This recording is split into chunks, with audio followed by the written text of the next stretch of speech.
오늘은 수경낭자전 전체 줄거리와 핵심 정리 부분에 대해서 살펴보도록 하겠습니다. 자, 수경낭자전 해제 보겠습니다. 이 작품은 양반 가정을 배경으로 수경과 선군의 비현실적인 애정담을 다룬 소설이다. 밑에 보면 인간과 선녀의 만남이에요. 그러니까 당연히 비현실적인 거죠. 선군의 부모는 가문의 영예와 자신들의 영화를 위한 수단으로 생각하면서 자식들에게 무엇을 요구해? 효를 요구해. 그러니까 결국 이거는 어떤 전통적 가치관 내지는 관습적 가치관이라고 본다면 선군은 효보다는 뭘 중시해? 연애를 중시해요. 그래서 부모의 허락도 없이 결혼을 해버립니다. 와우, 자유연애죠. 그러니까 결국 여기서 기존의 가치관과 새로운 가치관 사이에서의 갈등이다 라고 보면 이것은 조선 후기 사회의 무엇이 가치관이 변했다는 것을 보여주고 있다 라고 보시면 되겠습니다. 이 작품은 전체적으로 인간과 선녀의 만남, 시련과 이별, 그 다음에 재생과 재회라는 구성을 보이고 있다 라고 보시면 되겠네요. 자, 전체 줄거리 볼까요? 발단, 조선 세종대왕 때 와우, 경상도에 사는 백상군과 아내 정씨 사이에는 20여 년 동안 아이가 없었대요. 자, 이러면 우리가 이제는 기자치성, 자식을 소망하기 위해서 기도하는 그런 모티프가 나오겠네. 그래서 뭐야? 부처님께 빌어서 선군. 자, 여기서 딱 보니까 선자가 무슨 선자야? 그렇지, 신선선자야. 군자는 임금군자, 군은 사내라는 의미도 있어요. 그러니까 아마 신선선자를 썼다는 거 보니까 배경사상이 도교적인 성격이 좀 강하겠다 라고 보시면 되겠고요. 용모가 준수하고 성품이 온화했다. 성군이 자라, 선군이 자라, 상군 부부가 아들의 혼처를 구하였다. 아하! 전개 보겠습니다. 좀 기네요. 선군이 약관 때 책을 읽다가 잠깐 잠이 들었는데 꿈에, 어디에? 꿈에, 일종의 계시몽이죠? 복선이라고 보면 돼요. 선녀가 나타나 잠깐 just and moment. 선녀네, 또 신선선자네. 그대는 본디 하늘에서 비를 내리게 하는 선관인데 비를 잘못 내려 그 벌로 인간으로 태어났다. 아, 천상계에서 지상계로 내려온 거야. 그러니까 뭐야? 적강 모티프. 인간에서 나와 결혼할 것이다. 헐, 선녀와 결혼한대요. 이때부터 선군은 선녀를 못 잊어 병이나 자리에 눕자 그 선녀가 다시 나타나 자신의 모습과 금동자 한 쌍을 주고 간다. 아, 그러니까 이 금동자 한 쌍이 바로 이제는 어떤 인연을 맺어주는 그런 계기가 되겠네요.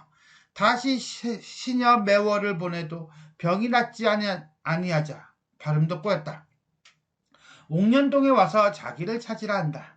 집안 어른에게는 적당히 말해두고 선군이 옥년동에 가서 한 선녀를 만나는데 선군에게 인간임으로 들어오지 말라고 하나 선군이 버티자 자신이 수경이라고 밝힌다. 3년이 더 지나야 이게 이제 기간이죠. 기한. 금기가 되는 기한이야. 선녀로 되니 기다리라고 했으나 선군은 간청하여 동침하고 집으로 데려온다. 그러니까 금기를 깬 거네요. 자, 위에서도 금기를 깨서 실수해서 인간 세상으로 데려와 놓고 또 금기를 깨. 자, 위기. 행복하게 8년을 함께 살아 딸 춘행과 아들 동춘을 낳은 수경은 부모와 의논하여 선군이 과거를 보러 가게 한다. 선군은 과거를 치르러 길을 떠났으나 수경이 보고 싶어 하룻밤을 넘기지 못하고 밤에 몰래 부인 방으로 들어온다. 참 가지가지해요. 시부는 시아버지, 백상군은 이것을 외간 남자로 오해하고 의심을 한다. 이틀을 계속 그러하자 매월을 시켜 감시하게 한다. 매월이 수경에게 질투를 느끼고 있던 터라. 그러니까 이 매월은 부정적 인물이네요. 그죠? 세모 빵! 이 기회에 불량배를 매수하여 수경의 방에 진입하게 하고는 시아버지에게 알려 수경을 문초당한다. 위기네요, 진짜. 수경이 문초당한 뒤 스스로 칼로 자결하여 죽었으나, 가만. 죽었어. 죽었는데 칼이 빠지지 않아서 염습을 못한 채 방치한다. 이게 칼이 시체에서 빠져나와야지 뭐 장례를 치르든지 뭘 하든지 할 거 아니야. 근데 그게 안 된다는 거예요. 자, 이건 전기적인 요소네요. 선군이 과거에 급자하여 돌아온다는 연락이 오자 백상군은 아들이 수경이 죽은 것을 알고 슬퍼할까 걱정되어 선군이 오는 길에 임진사의 딸을 두 번째 부인으로 맡게 준비한다. 참, 그러면 이 여자는 무슨 죄야? 아무튼 간에 안동 본가로 금이 환영하는 길에 선군은 수경이 죽은 줄 꿈으로 알게 된다. 와우, 또 계시네요. 풍산에 다다라 아버지가 임낭자를 권하자 거절하고 그대로 집으로 돌아와서 수경이 죽은 것을 본다. 와우, 분노 파이어. 부모는 외간 남자의 침입으로 죽음을 당했다고 하니 선군은 모든 하인들을 문초하는데 이 파랑새가 청조예요. 청조. 이따 얘기합니다. 매월이 범인인 것을 알려준다. 매월을 처형하고 제사를 지내니 수경이 다시 살아나 옥황상제가 다시 살게 해주었고 나중에 세 사람이 승천하리라 하였다고 한다. 이 세 사람은 또 누구야? 자, 볼까요? 결말. 선군은 한 사람, 수경낭자의 권유로 두 사람, 임낭자까지 세 사람이네요. 그래서 세 사람이 나중에 승천한다. 해피엔드. 띵동댕. 이렇게 끝나는군요. 그리고 임낭자는 그냥 결혼하고 잘 먹고 잘 살다가 행복하게 살다가 죽어서 올라가는 걸로 끝나. 그러면 결국은 임낭자도 전생에 선녀 정도로 보시면 될 것 같아요. 자, 그럼 전체를 한번 정리해 봅시다. 자, 국문소설, 한글소설이고요. 애정소설이다. 그 다음에 가정소설이고요. 이게 판소리계 소설이었어? 요건 조금 몰랐네요. 전기적이고요. 그죠? 비현실적이죠. 도교적이다. 그 다음에 세종대라고 했고요. 그 다음에 안동지방이고 현실을 초월한 남녀간의 사랑이다. 조선 후기 사회 가치관의 변모 양상이 드러난다. 이게 무슨 소리냐라고 한다면 쉽게 생각하면 돼요. 아버지 세대. 아버지 세대는요. 유교적 도덕의 바탕을 둔 한마디로 과거 급제가 중요한 거야. 충이 중요한 거야. 효가 중요한 거야. 아버지 백상군이 대표적 인물이라면 자식 세대는 성군과 수경이죠. 얘네들은 어떤 인간의 본능적 욕구, 즉 사랑을 중시하는 세대예요. 과거를 보러 가다가도 마누라가 보고 싶어서 아내가 보고 싶어서 되돌아오잖아. 이것은 과거, 충이나 효보다 사랑, 개인적인 애정을 더 중시한다. 라고 볼 수가 있겠습니다. 이게 조선 후기의 가치관, 조선 후기 가치관이 변했다라고 하는 걸 보여줘요. 그래서 사랑하는 아내를 잠시도 떠나고 싶지 않아. 과거에 나아갈 생각을 하지 않는 성군의 모습. 근데 아버지가 그렇게 가라고 과거를 보라고 하는 것도 거역하면서도 아내의 말에 따라서 과거를 보러 간다든가 아니면은 다시 되돌아와서 뭐해? 아내한테 하룻밤 자겠다라고 한다든가 이렇게 자기 아내만을 그냥 정신없이 바라보고 있는 이 아들의 모습에 대해서 아버지가 아무 말도 못하는 모습, 즉 애정행각에 대해 권위를 발휘하지 못하는 장면, 이런 것들은 어떤 가부장적 질서, 가부장적 권위가 약화되던 사회상을 반영하고 있다.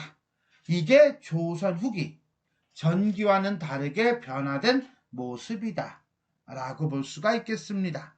요걸 조금 더 본다면요, 우리가 이제는 혼사, 성취, 화소하고 연결시켜서 볼 수 있어요. 이 소설은 분명 애정소설입니다. 애정소설은 기본적으로 상대를 인식하고 그 다음에 결혼합시다 하고 결혼을 해요. 그리고 장애가 생겨요. 그러고 난 다음에 애정, 사랑을 성취하거나 아니면 장애가 먼저 나오고 그 다음에 그걸 극복하고 결혼하는 경우가 있어요.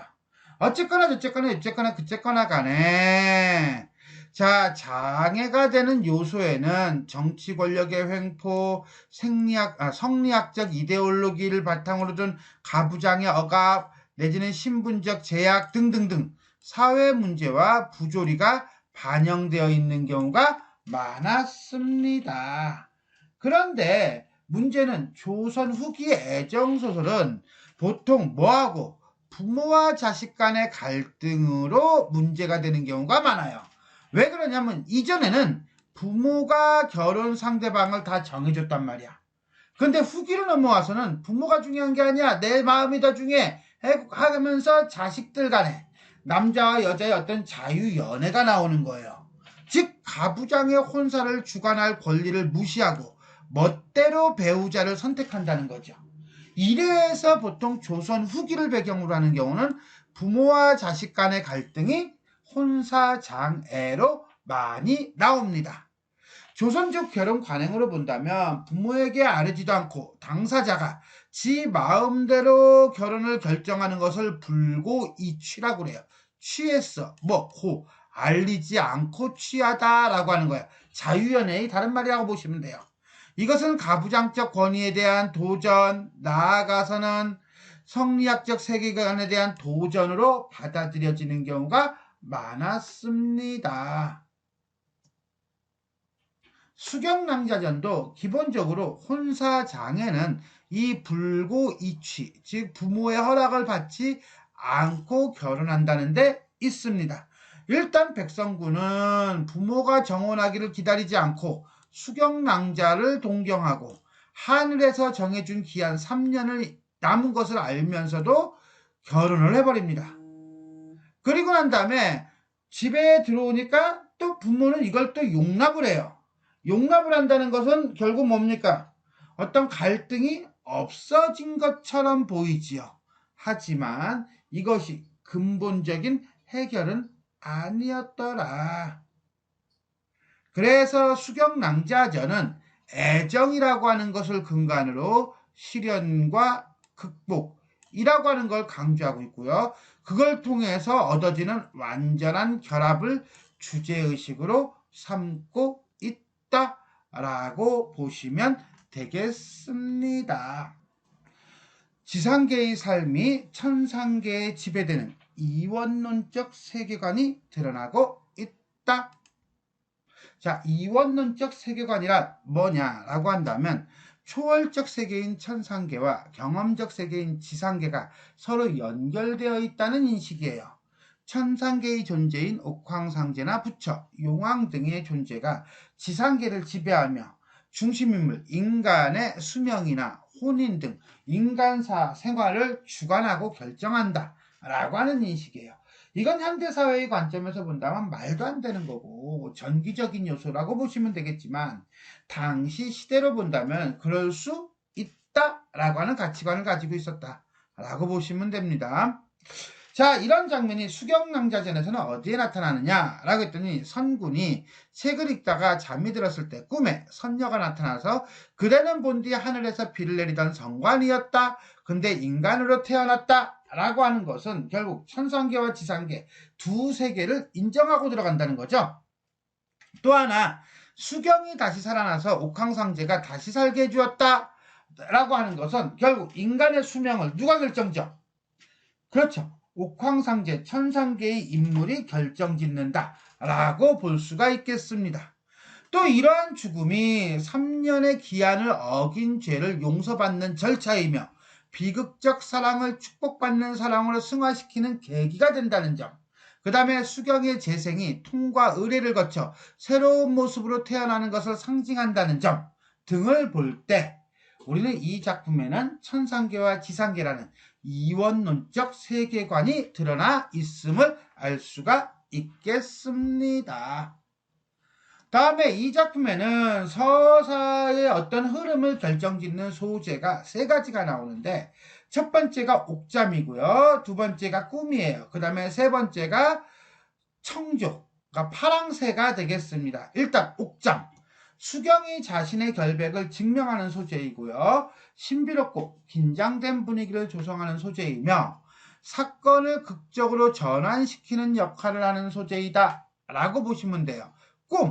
꿈을 소재라고 볼 수 있을까? 라고 하는 점은 조금 생각하기 나름이겠지만 일단 꿈이라고 하는 것도 매우 중요하니까 확인해 본다면 옥황상제의 뜻을 현실 세계에 전하는 복선의 역할을 하며 역시 수경이 자신의 결백을 증명하는 소재이고요. 그 다음에 사건을 극적으로 전환시키는 역할을 하는 소재이다. 청조, 파랑새. 파랑새는 죽은 수경의 몸에서 파랑새가 날아오르며 메어릴레 메어릴레 라고 두 번을 외친다는 거예요. 이것은 결국 자신을 죽인 범인이 누구다, 매월이라는 것을 알림으로써 사건의 전모를 드러내고 사건을 해결하는 결정적인 역할을 한다 라고 보시면 되겠습니다. 자, 지금까지 우리는 수경낭자전의 전체 줄거리와 핵심 정리 부분에 대해서 살펴보았습니다. 지금까지 내용이 도움이 되셨다면 좋아요와 구독 버튼 눌러주시고요. 알람 설정 부탁드리겠습니다. 수고하셨습니다.